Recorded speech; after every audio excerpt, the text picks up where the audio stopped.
యాదగిరి వజ్ర లక్ష్మీనారసింహాయ నమః. భగవద్బాంధవులారా, అఖిలాండ కోటి బ్రహ్మాండ నాయకుడు ఆది వజ్రాంతరహితుడు కృతయుగవాసుడు శ్రీ కేతవరం వజ్రలక్ష్మీ నరసింహస్వామి వారు ఈ యొక్క స్వామివారు నవనారసింహ క్షేత్రంలో ఇదొక క్షేత్రం. నవనారసింహ క్షేత్రాలు మొట్టమొదటిగా అహోబిలం, అంతర్వేది, సింహాచలం, యాదగిరిగుట్ట, తదుపరి వాడపల్లి, మట్టపల్లి, కేతవరం, వేదాద్రి, మంగళగిరి. ఇవి 5, అవి 4, మొత్తం కూడా 9 నరసింహస్వామి క్షేత్రాలు. ఈ యొక్క 9 నరసింహస్వామి క్షేత్రాలలో ఈ యొక్క స్వామి నవనారసింహ క్షేత్రంలో వైదికాగమంగా 2వ స్థానంలో ఉన్నాడు. వరుస క్రమంలోకి వచ్చేసరికి 7వ స్థానంలో ఉన్నాడు.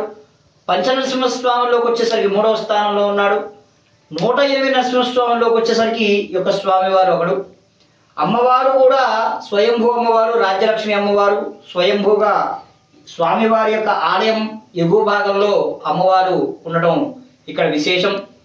ఎందుకనగయ్యా అమ్మవారు ఇక్కడ ఎగువ భాగంలో ఉన్నది అంటే, పూర్వకాలంలో కృతయుగంలో నారసింహస్వామి వారు ఆ యొక్క హిరణ్యకశిపుని సంహారం చేసిన తర్వాత, ఆ యొక్క రాక్షస సంహారం తర్వాత తదనంతరము ఆ యొక్క ఉగ్ర రూపంతో ఆ అడవుల మీద వెళుతూ ఉంటాడు. ఆ వెళుతున్న సమయంలో ఈ యొక్క స్వామివారిని ఆపడం బ్రహ్మాది దేవతలు ఎవరికి కూడా సాధ్యం కాకపోయేసరికి ఆ యొక్క రాజ్యలక్ష్మి స్వరూపమైనటువంటి మరి యొక్క అమ్మ చెంచులక్ష్మి అమ్మ రూపంలో ఆ యొక్క స్వామివారికి ఎదురు రావడంతో స్వామివారు మోహితుడై ఆ యొక్క ఉగ్ర కోపాన్ని, ఆవేశాన్ని చల్లార్చుకొని స్వామివారిని వివాహం చేసుకుంటుంది ఆ యొక్క చెంచులక్ష్మి అమ్మవారు. ఆ యొక్క చెంచులక్ష్మి అమ్మవారు ఎవరయ్యా అంటే, చెంచురాజు యొక్క కుమార్తె యగు చెంచులక్ష్మి అమ్మవారు. ఆ చెంచురాజు గారి దగ్గరికి ఇరువురు కూడా స్వామివారు, అమ్మవారు వెళ్ళి వారి యొక్క ఆజ్ఞ మేరకు వివాహం చేసుకోవడం జరుగుతుంది స్వామివారు. ఆ తదనంతరం ఇరువురు కూడా ఆ యొక్క రాజ్యలక్ష్మి అమ్మవారు అంటే స్వామివారి యొక్క మొదటి భార్య రాజ్యలక్ష్మి అమ్మ అన్నామే, ఆదిలక్ష్మి అన్నామే, వారిరువురు కూడా అమ్మ దగ్గరికి రావడం జరుగుతుంది. వచ్చిన తర్వాత ఆ స్వామివారు పరిచయం చేస్తాడు ఆ యొక్క అమ్మవారికి. ఓ అమ్మ, నేను ఈ చెంచులక్ష్మి అనే అమ్మాయిని నేను వివాహం చేసుకున్నాను, కావున నీవు అంగీకరించవలసిందిగా అని విన్నవించుకుంటాడు రాజ్యలక్ష్మి అమ్మవారికి. అప్పుడు ఆ యొక్క రాజ్యలక్ష్మి అమ్మవారు ఎక్కడా కూడా ఒప్పుకోదు. ఎందుకనగా అంటే, ఎవరైనా సరే తన యొక్క భర్త మరి యొక్క పరాయి స్త్రీతో వివాహం చేసుకున్నాడంటే ఎంతో బాధాకరంగా ఉంటుంది, అది సమంజసం కాదని నచ్చ చెబుతుంది ఆ యొక్క రాజ్యలక్ష్మి అమ్మవారు. అప్పుడు స్వామివారు అమ్మని బుజ్జగించినా కానీ ఎక్కడా కూడా వినిపించుకోకుండా ఒప్పుకోదు. అప్పుడు ఆ యొక్క ప్రదేశానికి ఆ యొక్క బ్రహ్మదేవుడు, పరమేశ్వరుడు ఇరువురు కూడా ఆ ముగ్గురు వాగ్వాదం జరుగుతున్న దగ్గరికి ప్రదేశానికి వచ్చి వివరిస్తారు ఆ యొక్క స్వామివారికి, ఆ యొక్క అమ్మవారితో సహా కూడా. ఎవరు చెప్పినా కానీ వినిపించుకోదు ఈ రాజ్యలక్ష్మి అమ్మ. అప్పుడు బ్రహ్మదేవుడు, పరమేశ్వరుడు ఇరువురు కూడా రాజ్యలక్ష్మి అమ్మవారికి చిట్ట చివరిగా ఒకసారి, అమ్మ మా యొక్క మాట వినుము, ఎందుకు జరిగిందో ఏంటో సవినంగా మీకు వివరిస్తామని చెప్తారు ఆ యొక్క బ్రహ్మదేవుడు, పరమేశ్వరుడు.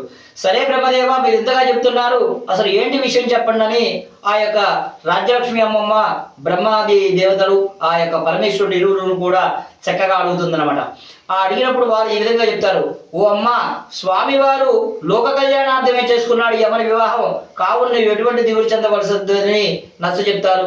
సరే మీరు చెప్పేది బాగానే ఉంది బ్రహ్మదేవ, మరి మీరు వివాహం ఇది స్వామివారు చేసుకున్నాడు, నా యొక్క పరిస్థితి ఏంటి, నేను ఎక్కడ ఉండాలి ఏంటి, నా యొక్క నివాసం లేదు కదా, నా యొక్క జీవనోపాధి కూడా మీరే మార్గం చూపించమని అప్పుడు వారిని విన్నవించుకుంటుంది. ఆ తదనంతరం ఆ యొక్క బ్రహ్మదేవుడు, పరమేశ్వరుడు ఇరువురు కూడా, అమ్మా నీకు నవగిరులు కలిసిన కొండ ఒక కేతవరం క్షేత్రం ఉంది, అక్కడ ఏర్పాటు చేస్తాం మీకని అప్పుడు ఈ యొక్క ప్రదేశానికి బ్రహ్మదేవుడు, పరమేశ్వరుడు ఇరువురు కూడా వచ్చి ఈ ఆలయానికి పైభాగం ఉన్న ప్రదేశంలో అంతా కూడా సంచరించి ఆ యొక్క అమ్మవారిని అక్కడ కొలువు తీర్చడం జరుగుతుంది. అందుకే రాజ్యలక్ష్మి అమ్మవారు ఎగువ భాగంలో ఉంటుంది, స్వామివారు దిగువ భాగంలో ఉంటారు. ఆ తదనంతరం స్వామివారు ఆ రాజ్యలక్ష్మి అమ్మవారు ఇక్కడ కొలువు తీరిన తర్వాత స్వామివారు నేరుగా ఆ యొక్క అమ్మవారి ఆలయానికి ఎగువ భాగంలో ఒక పాదం పెట్టి రెండవ పాదము ఇక్కడ ఈ యొక్క గృహలో పెట్టడం జరిగింది. అందువల్ల స్వామివారు యోగాసనంలో ఉంటాడు స్వామివారు. అందువల్ల యోగ నరసింహుడని, వజ్ర నరసింహస్వామి అని నామకరణంగా పిలువబడుతుంది ఈ యొక్క స్వామివారి పేరు. ఇది దిగువనున్న ఆలయం కొండకి దగ్గరగా ఈ యొక్క కొండ పై భాగం నుండి కింది భాగం వరకు కూడా 1000 అడుగులు సుమారు ఎత్తులో ఉంటుంది ఈ యొక్క కొండ, స్వామివారి యొక్క కొండ.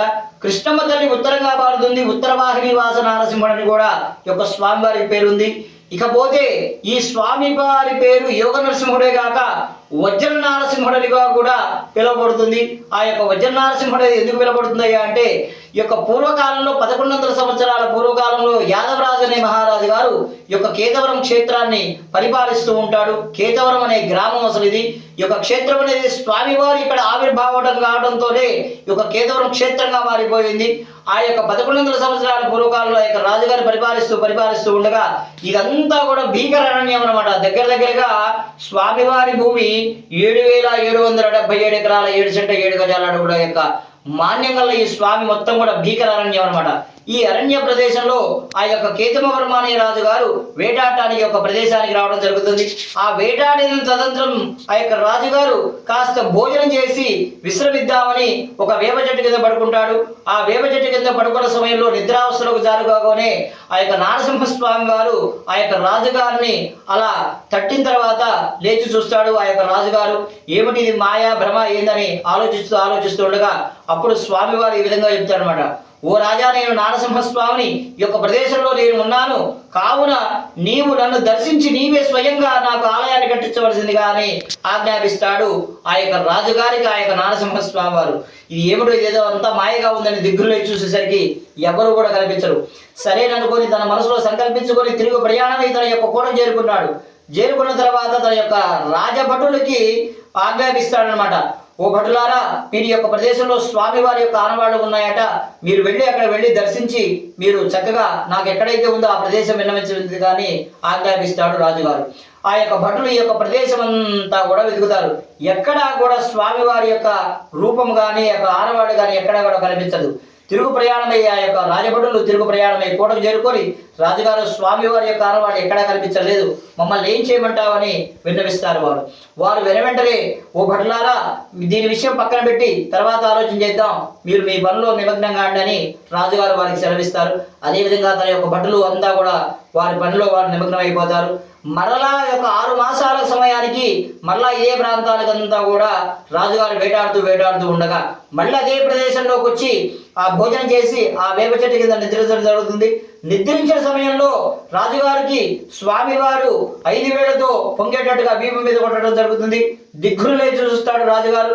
ఎటు చూసినా ఎవరు కనిపించరు. ఏమిటి ఇది మాయా భ్రమ ఏమైందని ఉలిక్కిపడి చూసేసరికి ఆ యొక్క దరి ప్రాంతంలో కూడా ఎవరు కూడా కనిపించరు. ఎందుకంటే ఇదంతా కూడా స్వామివారి యొక్క మాయా ఇదిలో ఉంది. కానీ తన యొక్క రాజభటులు మాత్రం ఆ ప్రదేశంలోనే కనిపిస్తూ ఉంటారు. కానీ రాజుగారికి మాత్రం ఎవ్వరు కూడా మనుషుల యొక్క అలజడి కానీ ఆ మనుషులు కనిపించడం కానీ ఎక్కడా కూడా జరగదు. ఇక ఆ రాజుగారు ఒక దిగ్భ్రాంతి చెంది ఆలోచిస్తుంటాడు. ఏమిటి ఇదంతా కూడా నాకు ఇలా జరుగుతుంది ఏమిటని ఆలోచిస్తూ ఉండగా కృష్ణానది వైపు నుండి ఒక 90 నుంచి 95 ఏళ్ల పండు ముసలతను వంగి నడుచుకుంటూ వస్తుంటాడు. ఆ వస్తూ ఉన్న ఆ యొక్క పండు ముసలతన్ని రాజుగారు పిలుస్తాడు. ఓ తాత, నీవు ఒకసారి ఇట్రా, నాకేమిటో ఇబ్బందికరంగా ఉంది, నా వీపుడు బాగా నొప్పిగా ఉంది, ఒకసారి నువ్వు వచ్చి చూడమని చెప్పగానే ఆ యొక్క పండు ముసలతను రాజుగారి దగ్గరకు వచ్చి రాజుగారికి నమస్కారం చేసుకోండి, చెప్పండి రాజుగారు, ఏమిటి విషయం, నన్ను పిలిచిన కారణం ఏమిటి? ఓ తాత, నాకు ఏదో ఇబ్బందిగా ఉంది వెనక వైపున, నీవు వచ్చి చూసి నాకు ఏం జరిగిందో కాస్త మందో మాకు ఏదో రాయమని చెప్తాడు. అదేవిధంగా ఆ యొక్క పండు ముసలతో నమస్కారం చేసుకుని రాజుగారు, అయ్యో రాజుగారు, మిమ్మల్ని మేము తాకేంత మాత్రపోవడమా, మాకు అర్హత లేదు అని ఆ యొక్క పండు ముసలతో విన్నవించుకుంటాడు. లేదు తాత, నాకు చాలా ఇబ్బందికరంగా ఉంది అనగానే ఆ యొక్క పండు ముసలను చక్కగా ఆ రాజుగారి యొక్క వస్త్రాలు విడిచి చూడగానే వెనుక భాగంలో ఆ వీపు మీద 5 ఏళ్లతో బాగా ఎర్రగా పొంగి బాగా ఉబ్బుగా ఉందన్నమాట. అయ్యో రాజుగారు, ఏమైంది, ఏమిటి, నీకు పులి ఏమైనా గిరిందా, లేదా ఏమైనా కింద పడ్డారా, లేదా ఏమైనా ఇబ్బంది జరిగిందా అని ఆ యొక్క పండు ముసలు కంగారు అడుగుతూ ఉంటాడు అనమాట. ఆ అడుగుతున్న సమయంలో, లేదే తాత, నాకు ఇదేదో ఇబ్బందికరంగా ఉంది, చాలా మాయగా ఉంది, ఇదంతా ఏమిటో నేను నాకే విషయం తెలియలేకపోతుంది. సరే నీ వెళ్ళు తాత, నేను కాసేపు విశ్రమించి తిరుగు ప్రయాణం అవుతాను, నా యొక్క కోటకు చేరుకుంటానని ఆ యొక్క రాజుగారు విన్నవిస్తాడనమాట. ఆ పండు ముసలతను మళ్ళీ తిరుగు ప్రయాణమై ఆ యొక్క కృష్ణానది వైపు మళ్ళీ వెనక్కి తిరిగి వెళ్తూ ఉంటాడు. ఆ వెళుతున్న సమయంలో రాజుగారు ఇటు కొండ వైపు చూస్తూ ఉంటాడు. ఆ పండు ముసలతో వెనక భాగంలో ఉంటాడు. ఆ యొక్క రాజుగారు కొండకు ఇటు తిరిగి మళ్ళీ వెనక భాగంలో తిరిగి చూసేసరికి ఆ యొక్క 90 నుంచి 95 ఏళ్ల పండు ముసలతో ఆ దరి ప్రాంతంలో ఎక్కడా కూడా కనిపించడు. ఇది ఏమిటో మాయగానే ఉందనుకుని రాజు చాలా ఆలోచనలో పడ్డ సమయంలోనే ఆకాశ మార్గం నుండి చక్కగా ఒక వాణి వినిపిస్తుంది. ఓ రాజా, వచ్చింది నేనే, ఎవరో కాదు. కావున నీవు స్వయంగా నీవే దర్శనం భాగ్యం కల్పిస్తానంటే నీవు ఆ యొక్క సదావకాశాన్ని వినియోగించుకోలేకపోయావు. నీకు ఇది యొక్క నాయక మాయనని ఆ యొక్క ఆకాశ మార్గుడిని చెప్పడం జరుగుతుంది. సరే స్వామి, నాది అపరాధం, నన్ను క్షమింపి మీరు ఎక్కడ ఉన్నారో చెప్పినట్టయితే ఆ ప్రదేశంలో నేనే స్వయంగా వచ్చి ఆ యొక్క మిమ్మల్ని కనుక్కొని చక్కగా మీకు అక్కడ ఆలయాన్ని ఏర్పాటు చేస్తానని విన్నవించుకుంటాడు స్వామివారికి రాజుగారు. అదేవిధంగా ఆ స్వామివారు ఆ యొక్క ఆకాశ మార్గం నుంచి ఈ విధంగా చెప్తారనమాట. ఓ రాజా, ఇదే ప్రాంతంలో ఒక కొండ ఉంటుంది. ఆ కొండపై ఆరు చెట్టు ఉంటుంది. ఆరు చెట్టుపై గరుడ పక్షి ఉంటుంది. గరుడ పక్షి తూర్పు ముఖంగా తిరిగి ఉంటుంది. నేను పడవ దిక్కుగా ఉన్నానని చెప్పగానే ఆ యొక్క రాజు తన యొక్క భటుల పరివారం అంతా కూడా ఈ యొక్క ప్రాంతాన్ని వెతుకుతూ ఉంటారు. ఎక్కడా కూడా రాజభటులకు కానీ ఎవరికి కూడా ఆనవాడు దొరకు. ఆ యొక్క రాజుగారి యొక్క ప్రదేశానికి రాగానే స్వామివారు సాక్షాత్కరించి ఇక్కడ దర్శన భాగ్యం కల్పిస్తాడు. ఇదే ఎదురుగా, ఈ ఆలయానికి ఎదురుగా ఒక ఆరు చెట్టుపై గరుడ పక్షి తూర్పు ముఖంగా ఉంటుంది. స్వామివారు పడమర దిక్కు చూస్తూ ఉంటాడు. ఇక్కడే సాక్షాత్కరించడం. ఈ ప్రదేశంలోనే ఈ యొక్క ఆలయాన్ని స్వామివారికి ఆ యొక్క కేతమవర్మ అనే రాజుగారు నిర్మించడం జరుగుతుందన్నమాట. ఈ నిర్మాణం తర్వాత అమ్మవారి ఆలయం ఏర్పాటు చేశారు. మరియు నది ఒడ్డున మరి ఒక ఆలయాన్ని ఏర్పాటు చేశాడు. అక్కడే కోట వ్యవహారం అంతా దగ్గరగా 11 నుంచి 12 ఎకరాల సుమారులో ఒక కోట నిర్మాణం చేసుకొని అక్కడి నుంచే పరిపాలన చేస్తూ ఉంటాడు ఈ యొక్క కేతమరాజు. ఆ కేతమరాజు గారు పరిపాలన చేసే సమయంలో మరి ఒక నరసింహస్వామి ఆలయం ప్రతిష్ఠ చేద్దాం అనుకొని అక్కడ ఏర్పాటు చేద్దాం అనుకున్నారు. ఎందుకయ్యా అక్కడ ఆలయాన్ని ప్రతిష్ఠ చేశాడంటే కృష్ణానది ఒడ్డున నిత్య కైంకర్యాల కోసం రావాలంటే వారు చాలా ఇబ్బంది పడుతూ ఉన్నారు. ఇదంతా కూడా అరణ్య ప్రాంతం, మెట్లు లేవు, ఎంత చాలా ఇబ్బందికరంగా ఉందని అప్పటికప్పుడు తన యొక్క భటుల చేత సుమారుగా ఒక 611 మెట్లు కొండపైకి రావడానికి భక్తుల యొక్క సౌకర్యార్థం ఆ యొక్క కేతమవర్మ రాజు గారు ఏర్పాటు చేయడం జరిగింది. ఇలా ఈ ఇబ్బందికరంగా ఉందనే మరి ఒక ఆలయాన్ని ప్రతిష్ఠ చేసుకుందామని అక్కడ నది ఒడ్డున చక్కగా 1 ఎకరన్నర సుమారులో ప్రదేశాన్నంతా కూడా బాగు చేసి అక్కడ శంకుస్థాపన కోసము పురోహితులతో చక్కగా అక్కడ గుంట తీయడం జరిగింది. ఆ గుంట తీసే సమయంలో శంకుస్థాపన దాంట్లో వజ్రంతో కూడి ఉన్న నరసింహస్వామి దాంట్లో దొరకడం జరిగిందనమాట. అందుకే అప్పటి నుండి కూడా ఒక స్వామి వారికి వజ్ర నారసింహుడు అని పేరు నామకరణంగా పిలువబడుతూ ఉందన్నమాట. ఆ విధంగా స్వామివారి యొక్క కైంకర్యాలు జరుగుతూ ఉన్నాయి. ఆ యొక్క కేతమవర్మ రాజుగారి టైంలో చక్కగా స్వామివారికి చైత్ర పౌర్ణమి రోజు వృషభే స్వాతి నక్షత్రే చతుర్శ్యాం స్వేదినే సంధ్యాకాలేన సంయుక్తం స్తంభోద్భూత కేసరి అన్నట్టుగా స్వామివారు వైశాఖ మాసంలో చతుర్దశి రోజు స్వాతి నక్షత్రంలో స్వామివారి యొక్క స్తంభం నుంచి ఉద్భవించడం జరిగింది అహోబిలంలో. అదేవిధంగా అందుకే స్వామివారికి ఇక్కడ విశేషంగా చైత్ర పౌర్ణమికి అంటే ఆ యొక్క వైశాఖ మాసం కన్నా కూడా ముందు ఈ యొక్క స్వామివారికి వైఖాన సాగమోత్వంగా చతుర్దశి రోజు కళ్యాణం జరుగుతుంది. పౌర్ణమి రోజు రథోత్సవం జరుగుతుంది. ఆ యొక్క రథోత్సవం సమయంలో ఆ యొక్క నారసింహస్వామి వారిని కృష్ణానది వైపుకి తీసుకెళ్లి అక్కడ కృష్ణమ్మ తల్లికి హారతిచ్చే సమయంలో ఆ యొక్క వజ్రంతో కూడి ఉన్న నరసింహస్వామి వారు, పలువురు బ్రాహ్మణోత్తములు, ఆ యొక్క కేతమరాజు గారు వీరంతా కూడా సప్తా వేసేవాడు. సప్తా వేయకపోయేసరికి ఆ రథంతో సహా మొత్తం కూడా నదీ జల గర్భంలో కలపడం జరిగింది. తర్వాత ప్రభుత్వం వారు కానీ ఎవరు కానీ దాని యొక్క రథాన్ని యొక్క ఆనవాడు కూడా పట్టించుకోకుండా అడ్డగోలుగా వదిలేసేసరికి ఆ యొక్క రథం యొక్క ఆనవాడు కూడా లేకుండా అయిపోయింది. ఆ తదనంతరం కేతమవర్మ యొక్క పరిపాలన కూడా అంతటితో అంతమైపోయింది. కేతమవర్మ అనే యాదవరాజు గారు సుమారుగా ఇక్కడ 108 ఆలయాలు కట్టించారు. ప్రధానంగా దాంట్లో అతి ప్రధానమైన దేవాలయాలు స్వయంభూ నరసింహనాలయం, అమ్మవారి ఆలయం, తదుపరి నది ఒడ్డున ఆలయం. ఈ ఆలయం 3 కాకుండా 105 ఆలయాలు, ఉపాలయాలు అన్నీ కూడా ఏర్పాటు చేసుకున్నారు. అంతటితో కేతమరాజు గారి యొక్క పరిపాలన అంతమైపోయింది. తదుపరి వెంకటాద్రినారాయణ మహారాజు గారి యొక్క పరిపాలన వచ్చింది.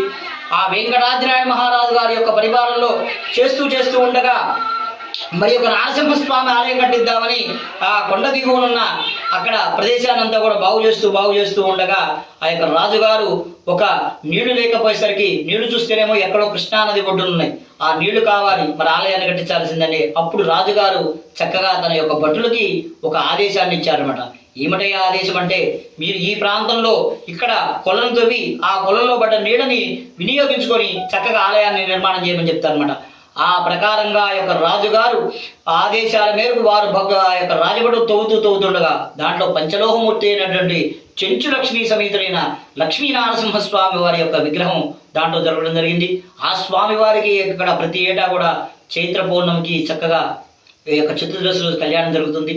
తదనంతరం స్వామివారికి చక్కగా వైఖానసాక్తంగా ఈ 3 రోజులు కూడా బ్రహ్మాండంగా కార్యక్రమాలు జరుగుతూ ఉంటాయి. ఈ యొక్క పులిచింత ప్రాజెక్టు కట్టడం వల్ల ఎంత దేవాలయం అంతా కూడా నదిపుట్టం దేవాలయం అంతా మునిగిపోయేసరికి దారి మార్గం లేదు. ప్రభుత్వాన్ని మేము ఒకటే కోరిక మేము విన్నవించేది అర్చకుడుగా, చక్కగా ప్రభుత్వం నుంచి దారి మార్గం ఏర్పాటు చేసినట్టయితే ఎంతో లక్షల మంది యొక్క ప్రదేశాన్ని స్వామివారిని దర్శించుకొని పునీతులవుతారు. ప్రధానంగా ఈ యొక్క నూతనంగా ఆంధ్రప్రదేశ్లో ఏర్పడినటువంటి జిల్లాల విభజనలో భాగంగా ఈ యొక్క క్షేత్రం పల్నాడు జిల్లాలో మొట్టమొదటి క్షేత్రం ఇదవుతుంది, నారసింహ క్షేత్రం. తదుపరి రెండవది మనకి వేదాద్రి ఎన్టీఆర్ జిల్లాలోకి వస్తుంది. తదుపరి మంగళగిరి 3వ స్థానంలోకి వస్తున్నమాట. ఆంధ్రప్రదేశ్లో ఈ యొక్క 3 క్షేత్రాలు, పంచనారసింహ క్షేత్రాలు 3 క్షేత్రాలు ఈ యొక్క ఆంధ్రప్రదేశ్లో ఈ యొక్క ఆంధ్ర భూమి మనకి జన్మనిచ్చిన ఈ యొక్క భూమాతగా మనకి ఈ అవకాశం ఆంధ్రప్రదేశ్కి దక్కింది. తదుపరి 3 దేవాలయాలు కూడా నవనారసింహ క్షేత్రాల్లో 3 దేవాలయాలు కూడా ఇక్కడే ఉన్నది. అది అహోబిలం, అంతర్వేది, సింహాచలం. ఈ 3 క్షేత్రాలు కూడా ఈ యొక్క మన ఆంధ్రప్రదేశ్లో ఉన్నాయి. ఇది దీని యొక్క ఆలయ యొక్క విశిష్టత. జై నారసింహ, జై జై లక్ష్మీ నారసింహ స్వామి వారికి జై.